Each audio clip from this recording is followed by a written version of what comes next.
Welcome back. This time around, we're going to take a look at the cameras. For the camera, we have a lot of different options.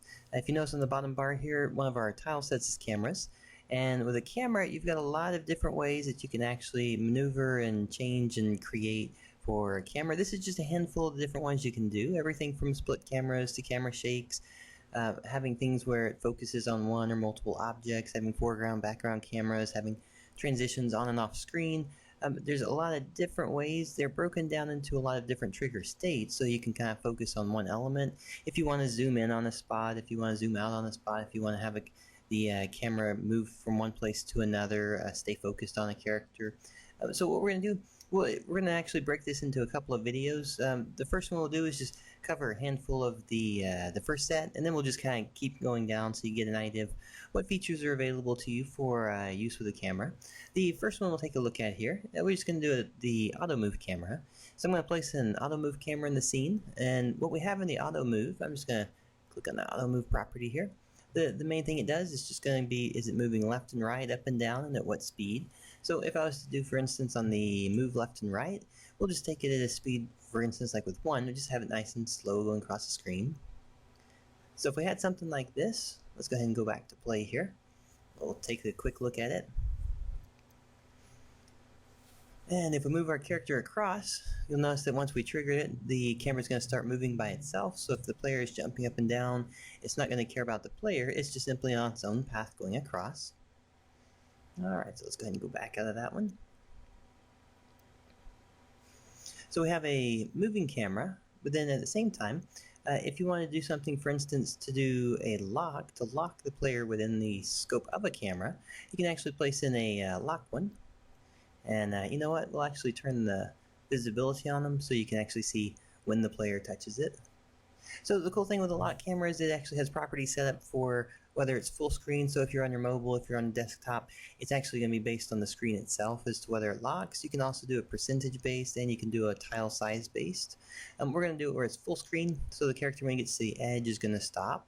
And we're also going to say that it's locked with movement. So if you have the auto move on, then, or ones that actually prevent the allow the player to move freely, it'll make sure that if you're moving, then it's going to be stuck to the corners like that. So let's go ahead and get out of this one here. So we'll set it up with this. I'm going to make sure this is turned on as well. Alright, so for the first part, we'll go ahead and say that the player will trigger this one. It starts to move. Now, I'm going to go to the edge. I've turned off my gravity. So at this point, see, I can move completely off the screen like this. Well, if we lock them at this point, now when I lock it, what that means is that when I get to the edge, I can't go any further, and the camera pushes me to keep me within the screen boundaries this way. Now we've only locked left and right, which means I can move off screen above me. So I can move up and down, but I can't move left and right. It keeps me in bounds for that one. Alright, so basic features of a lock right there. Let's go ahead and go back out of here. And the other ones that we can look at here, I'm going to add a follow camera onto here. So we'll place a follow camera right here. And the follow camera, very basic in terms of its nature. It's a box follow camera system. So for instance, you have the which direction do you want it to follow. So up, down, left, right. So for instance, we could say we only want it to follow us up and down, since the left and right is using the auto move. And then the speed of it actually moving. Then the other feature of this one is that it's the distance it's going to be following a box around the player. You have two options at this point. You have a follow by tile size and a screen size. Screen size is just saying within bounds of whatever screen you're on, or tile size being the actual tile itself, how far around this that you want to have for the follow distance. So for instance, we'll go ahead and do the screen size, and we'll set it up so it's just a small box, so it's a little bit around the player. It'll have a little bit of room up and down before the camera actually starts to follow the player. Alright, so let's go ahead and stop on that one. We'll play real quick.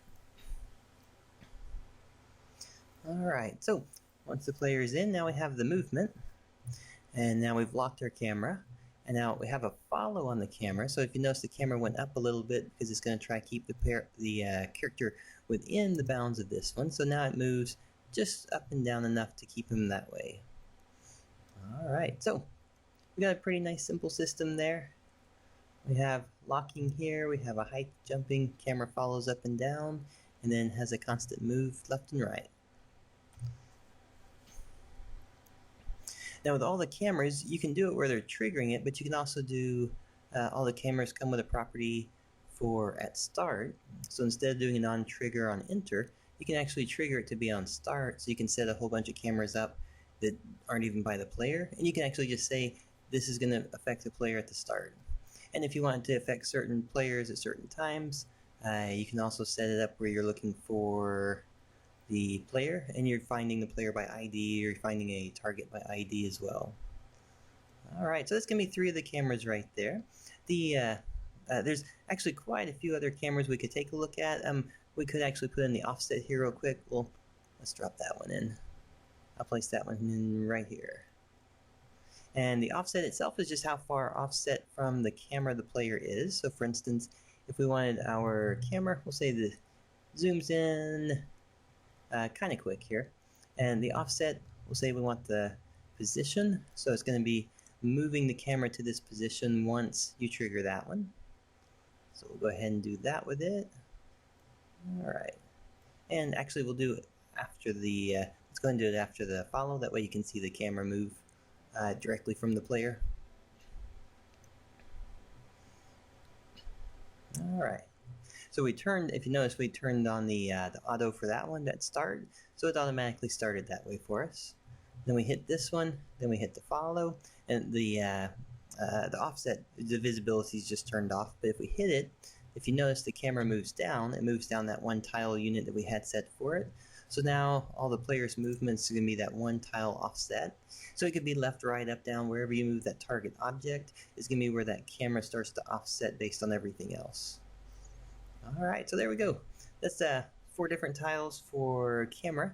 And again, we'll just continue looking through all the different ones, give you an idea of what they do, how they work together, and how you can kind of make them a lot of fun with the setup. And we'll probably even set up some bigger scenes so you can kind of see how triggering cameras at certain times when you're trying to create certain events or actions to really increase the immersion into your games.